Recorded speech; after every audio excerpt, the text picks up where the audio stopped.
Nous entrons dans le monde des affaires pour parler des modes alternatifs de gestion des conflits, des différends.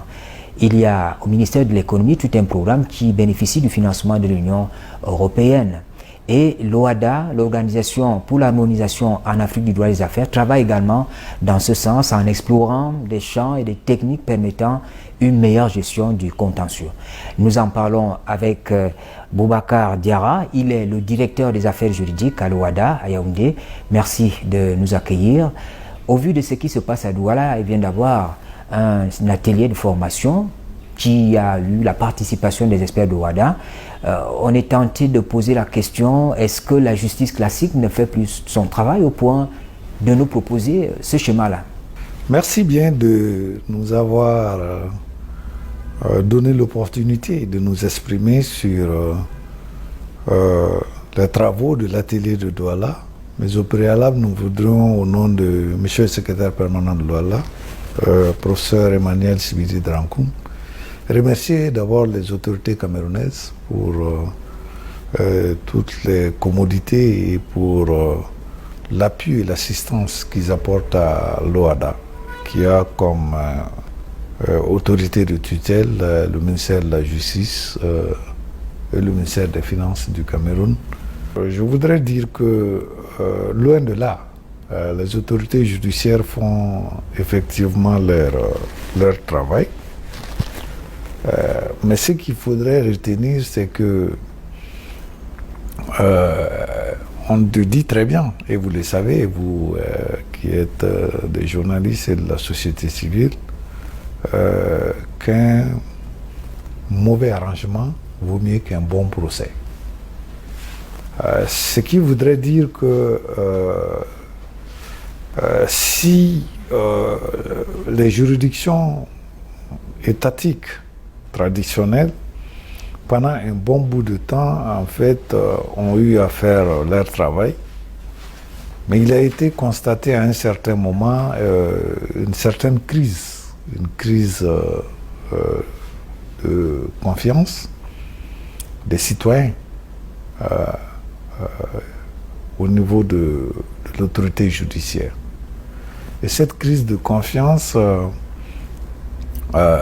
n'est pas seulement du fait de tous les acteurs de la justice, mais en fait il a été constaté des maux tels que la lenteur au niveau de la justice, tels que des problèmes de probité de certains acteurs de la justice, tels que même les problèmes de renforcement de capacité de certains acteurs de la justice. Ce qui fait qu'il a été pensé à une certaine période qu'il pouvait y avoir une alternative, c'est-à-dire au système classique, par des modes dits, des modes alternatifs de règlement des litiges, qui participent d'ailleurs au désencombrement des tribunaux, qui participent également au règlement de certains litiges d'une certaine importance, qui n'ont pas une certaine importance. Et tout ça, ça participe de ce qu'on appelle du désencombrement du rôle des tribunaux. Et donc, ce n'est pas tant que la justice ne joue pas son rôle ou que la justice n'est pas capable de jouer son rôle ou a des difficultés, mais à un moment donné, après un constat objectif, il a été remarqué qu'il y avait une lenteur excessive, qu'il y avait des problèmes de probité au niveau de certains acteurs de la justice. En fait, même des litiges quelquefois minimes, même des litiges quelquefois d'une ampleur pas assez importante au niveau de la société, qui a une certaine déchirure sociale, qui a une certaine mésentente ou qui a certains, comment on appelle, effritement des relations sociales, ce qui a amené à réfléchir à des alternatives à ces décisions de justice qui forcément font toujours un gagnant et un perdant, donc qui deviennent quelquefois des ennemis pour l'éternel. C'est les partis en conflit qui vous suggèrent cette démarche ou simplement c'est parce que vous tenez à ce que les choses se fassent comme ça? Au-delà de la justice, il y a d'autres moyens. Qu'est-ce qu'il faut? Quel est l'intérêt à suivre ces schémas? C'est parce que vous voulez simplement préserver les partenariats? Vous avez bien compris, non seulement préserver le partenariat entre les partis, mais les modes alternatifs de règlement de litige ont l'avantage de permettre aux partis eux-mêmes de choisir leurs juges, leurs arbitres, quelquefois, de choisir eux-mêmes le médiateur. Et donc, ce qui donne une certaine confiance, c'est-à-dire aux partis qui sont plus en même d'accepter la décision de justice, et la décision que l'arbitre ou le médiateur serait amené à prendre ou à accepter la sentence, comme on a l'habitude de dire. Et puisqu'ils ont eux-mêmes choisi eux-mêmes leur propre arbitre, ils ont choisi eux-mêmes leur propre médiateur, ils ont choisi eux-mêmes leur propre négociateur, ils sont plus en même d'accepter cette décision. Et en réalité, ils l'acceptent quelquefois d'accord partis. C'est-à-dire, il arrive que les deux parties soient d'accord qu'effectivement, c'est telle décision qui devait être prise ou que c'est tel rapprochement des points de vue qui était opportun à ce moment précis. Et donc, ce qui fait que les parties acceptent les sentences. Finalement, qu'est-ce que vous mettez dans les modes alternatifs de règlement des conflits? C'est toutes les solutions, solutions à l'amiable, c'est l'arbitrage, c'est la médiation. Qu'est-ce que vous y mettez? Vous aurez compris que c'est des processus, c'est des techniques de résolution alternative en dehors des procédures judiciaires sous autorité étatique. Et donc vous aurez compris dès lors que certains les appellent même presque une sorte de justice privée, parce que c'est les parties elles-mêmes qui choisissent leur arbitre, leur négociateur, qui choisissent.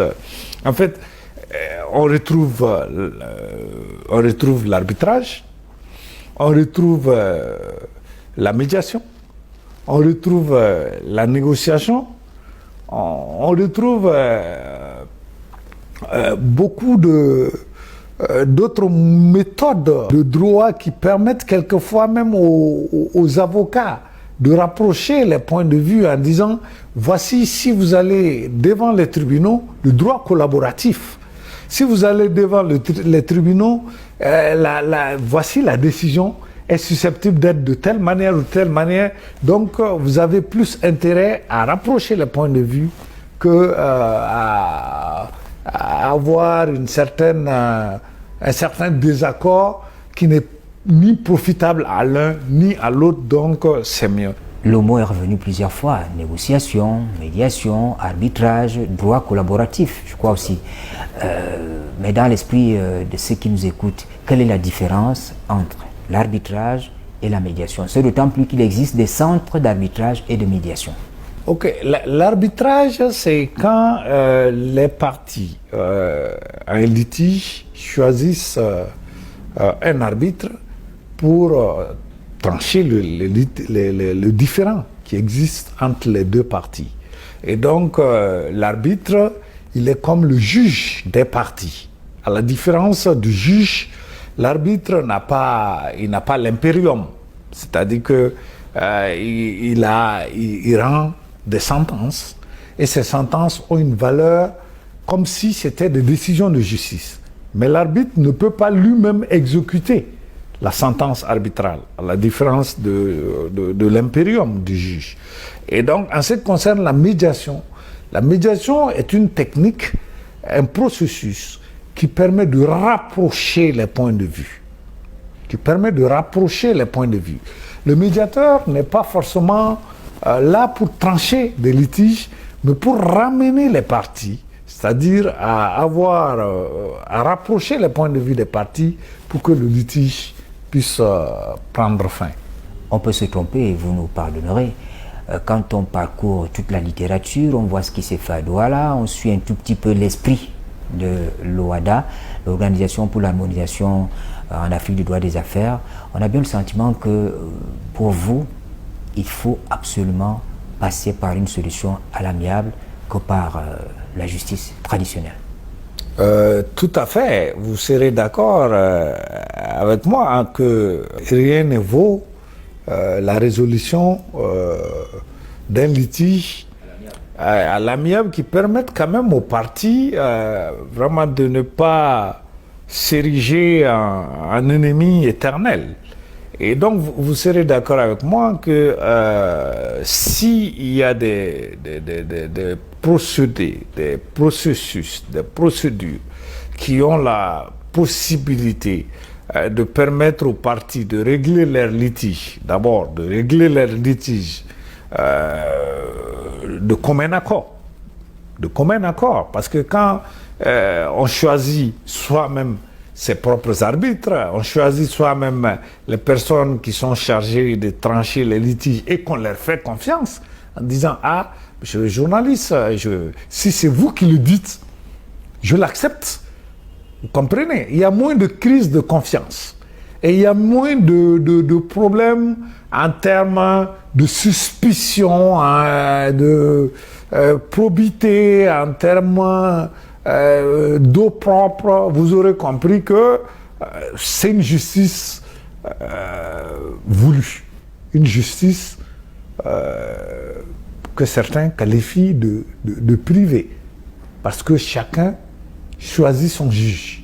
Monsieur Boubacar Diarra, merci de nous avoir donné l'occasion de partager ces quelques moments avec vous. Merci, je vous en prie. C'était donc le directeur des affaires juridiques à l'OHADA, Organisation pour l'harmonisation en Afrique du droit des affaires. Nous le rencontrons au lendemain de cet atelier tenu à Douala, atelier portant sur les modes alternatifs de gestion, de règlement des conflits. C'est important. Mesdames, Messieurs, merci de nous avoir suivis. Bonne suite des programmes sur la CRTV.